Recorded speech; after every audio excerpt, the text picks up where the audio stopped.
Saudara-saudara yang terkasih dalam Kristus tersalib, pada hari ini kita membuka lembaran tahun liturgi baru, yaitu tahun B1.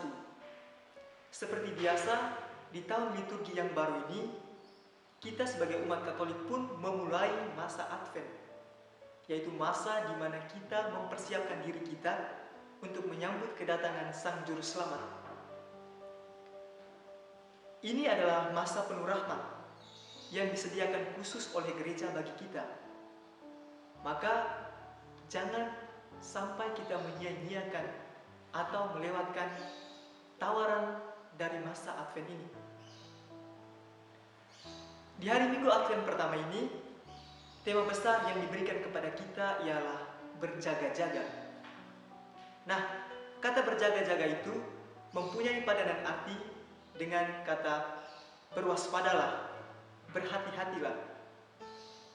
Kata ini memaksudkan sebuah peringatan, himbauan, atau perintah yang sangat penting. Kata ini juga memiliki sifat mendesak, supaya setiap orang yang mendengarnya cepat-cepat atau dengan segera memutuskan apa yang harus ia lakukan. Yesus dalam Injil hari ini mengajak kita untuk berjaga-jaga. Himbauan ini sangat penting dan mendesak. Terbukti bahwa dalam perikop ini, Yesus menggunakan kata berjaga-jaga sebanyak 3 kali. Ia menampilkan gambaran berjaga-jaga dengan memposisikan kita sebagai hamba-hamba yang menerima tugas dari seorang tuan rumah yang hendak bepergian. Dia menyerahkan segala tugas dan tanggung jawabnya dan menyuruh atau memerintahkan para hambanya untuk menunggunya di pintu gerbang sampai ia kembali. Apa yang mesti dilakukan untuk hal yang demikian? Sebagai seorang hamba, hendaklah menyadari posisinya sebagai seorang hamba. Artinya bahwa dia harus melakukan segala tugas yang diberikan oleh tuannya dengan baik dan bertanggung jawab. Jangan sampai ia melalaikannya. Hal ini dilakukan supaya apabila tuan rumahnya kembali, semua pekerjaan sudah dilaksanakannya dan menjumpai mereka, para hambanya, di depan pintu gerbang.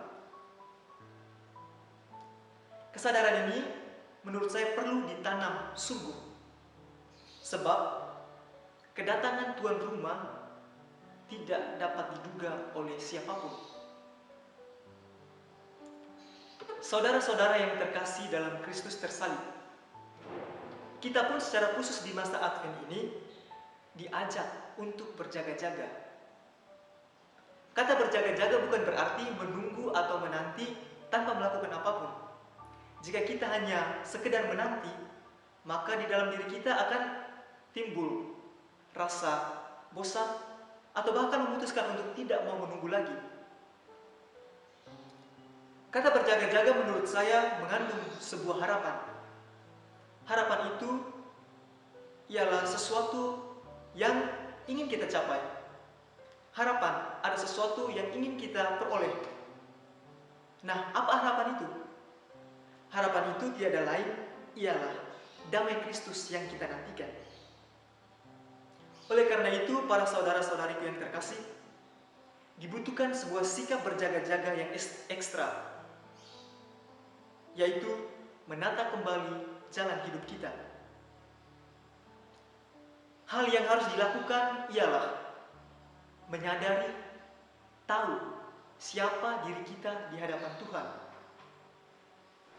Dalam bacaan pertama, Nabi Yesaya mengajak kita untuk menyadari diri kita sebagai manusia yang berdosa, orang yang selalu menyimpang dari jalan Tuhan. Kesadaran inilah yang membuat kita dapat memanggil nama Tuhan dan kembali berharap padanya. Tentu yang dimaksud ialah kita harus memiliki sikap tobat, memperbaiki segala kelemahan kita, mengalahkan semua keegoisan kita, serta kembali kepada jalannya. Inilah sikap berjaga-jaga yang diperlukan dalam kehidupan sehari-hari. Perlu ditingkatkan, perlu ditanamkan, supaya dapat terwujudkan harapan yang kita impikan. Berjaga-jaga juga mengandung kesetiaan. Sikap berjaga-jaga secara tidak langsung mengukur sikap berjaga-jaga juga secara tidak langsung mengukur seberapa besar kesetiaan kita. Tidak gampang untuk berjaga. Persoalan betah atau tidak selalu muncul di dalam benak kita. Tantangan yang datang, godaan yang selalu hadir, hendak menguji iman kita.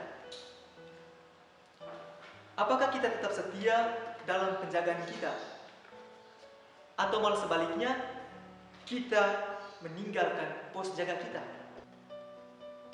Untuk itu, kesetiaan dalam berjaga membutuhkan cinta dan ketulusan. Para saudara yang terkasih dalam Kristus yang tersalib, kita sekarang sedang berada dalam situasi pandemi COVID-19.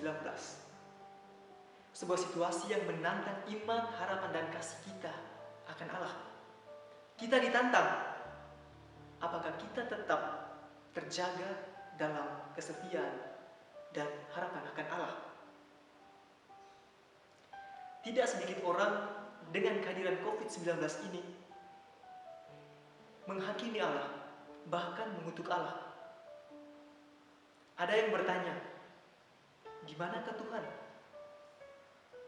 Ada yang lain bertanya, adakah Tuhan? Banyak orang yang depresi, banyak orang yang putus asa, banyak orang yang kehilangan harapan. Inilah situasi yang terjadi saat ini. Oleh karena itu, para saudaraku, kita sebagai kaum beriman senantiasa berjaga. Berjaga itu kita lakukan dalam bentuk berdoa dengan tekun,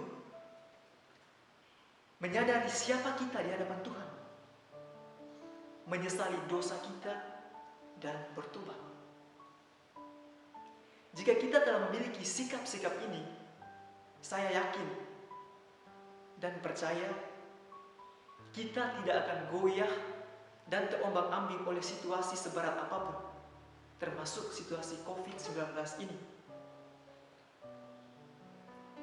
Sikap berjaga-jaga juga yang harus kita kembangkan di masa pandemi COVID-19 ini ialah dengan mengikuti semua protokol kesehatan yang dianjurkan. Bagi saya, patuh akan protokol kesehatan adalah buah dari iman yang teguh, harapan yang tekun, dan doa yang terus-menerus. Teruslah berdoa dan berharap agar badai ini boleh berlalu. Saudara-saudara yang terkasih, marilah dalam masa Advent ini kita mulai menanamkan dalam diri kita sikap berjaga-jaga. Sikap berjaga-jaga ini sifatnya berkelanjutan. Yesus yang kita nantikan bukan hanya datang di kandang Natal pada hari Natal. Ingat, kedatangannya tidak dapat diduga.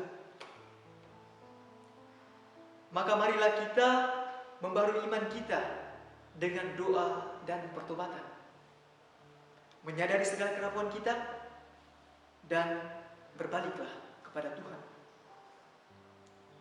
Dengan demikian, ketika tiba waktunya Tuhan datang, kita didapatkan tidak kekurangan suatu karunia pun. Tuhan memberkati kita semua.